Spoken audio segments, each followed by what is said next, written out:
বৌমা, তুমি কি করছো? তোমার হাতে কি এটা? কি রান্না করেছো? তোমাকে আমি কি বলেছিলাম আর করেছো কি? এই তোমার হাতে বড় সমস্যা থালা। কে খাবে এগুলো সমস্যা? তোমাকে বলা হয়েছিল ভালো করে একটু ভাত রান্না করো।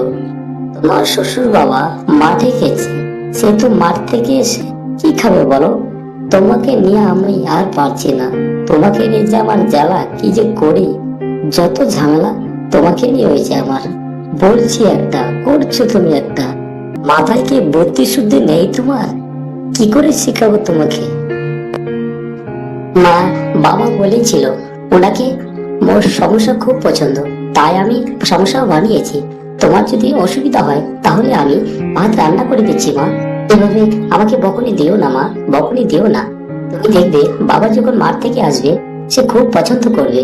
ওনার সমস্যা খেতে খুব ভালো লেগেছে, আমাকে বলেছে বাবা, তাই আমি করেছি। মাগো, তাই করেছি। ঠিক আছে ঠিক আছে, যাও, ঠিক আছে, রেখে দাও থালাটা, টেবিলের উপরে রেখে দাও থালাটা, যাও ঘরে।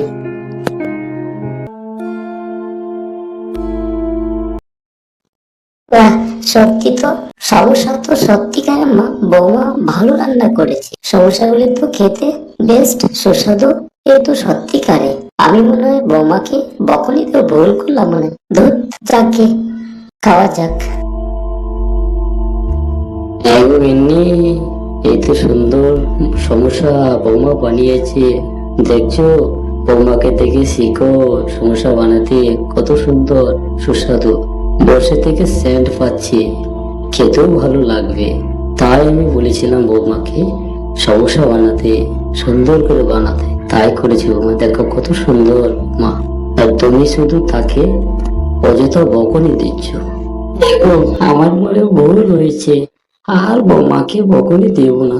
ঠিক বলেছে তুমি।